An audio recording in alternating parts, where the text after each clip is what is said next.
Hey guys, what's up? Welcome back here to another edition of Intuitive Angling, and really appreciate you guys swinging by the channel for a rare on the water video here for Intuitive Angling. Actually up here at Lake of the Ozarks practicing for our second Ozark Division VFL tournament starting this weekend. And not a better lake out here to give you guys some tips and advice on how to fish a boat dock, because Lake of the Ozarks is wall-to-wall boat dock. So that's what we're going to do today, guys. I'm going to take you to a dock and I'm going to show you exactly where the fish live at any certain time of the year all over these docks. So we got a good little dock tutorial here. Also, guys, just like to invite everybody out there, if you haven't had a chance, to please consider subscribing here to Intuitive Angling. Free and easy, man. You can unsubscribe anytime you want. And also, if you guys are looking to stock up on some tackle for this spring, I'd like to invite you to use my tackle warehouse link that I put in the description of every video. It's a good way to support the channel, so much appreciated. Okay guys, got a really nice dock here. I'm going to turn the camera around and we're going to go around this dock and I'm going to show you where these fish live out on it. So here we go. Okay guys, you know, not all docks are created equal. Some of them are a lot more complex than others, and the docks here at Lake of the Ozarks tend to be pretty complicated, but they offer a good example of a lot of different diversity as far as areas to fish. Now, first of all, I want to start like behind the dock, and then we're going to work the way around front of it here. Now, I know that the water's really low here, so it's hard to give you guys a good picture on it. But see the walkway on this dock right here? Let me get up there, right behind that fish cleaning station there. Guys, these walkways are super key areas. In fact, if you would give me like one area to fish on a dock, it's going to be in and around that walkway there. Now, different, you know, depending upon the water level and how far the dock goes out in the water, you know, sometimes the walkways are completely over the water, but the fish will relate to underneath this walkway and also to the inside part of the dock where the walkway is connected to the dock. This is a key area because it's usually in the premium water depth. And a lot of times the fish will get underneath these floats under the docks. I like to pitch and flip a jig or a creature bait up underneath there, or maybe skip a swim bait. Now also, as you're coming along the corner of the dock here, I mean, again, how you fish this is dependent upon the water clarity and the water depth.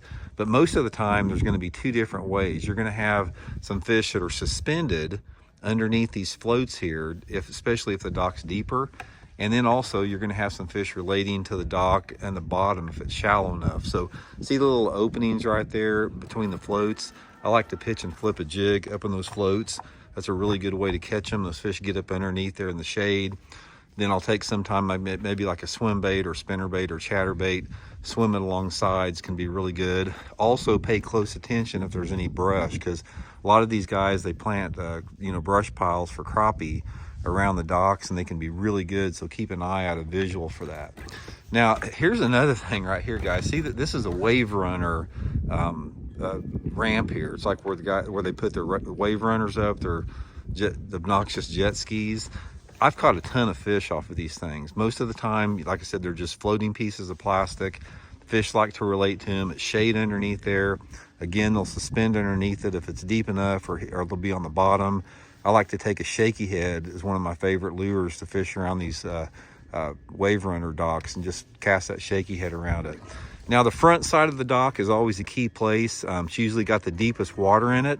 And again, depending upon the depth of the water, the fish are either going to be suspended under the floats or they're going to be on the bottom. A lot of times this is where you find the brush. People plant the brush off the front of the docks. So keep an eye on your electronics, and also keep an eye visually for any docks in there. Now this right here is a super key area. The boat slip itself usually holds the biggest fish on the dock here.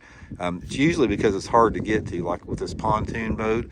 But try to skip your wacky rigs or shaky heads or jigs as far as you can up in the tight places there. And just remember, if you can get that bait in a place where you think nobody's fished, a lot of times those fish are really aggressive. So I like to take a light jig, like a 1/4 ounce, skip it up underneath the shade in there, and just work all the way back through there. Dock corners is another key area. You never want to pass up on a corner. They like to position and set there.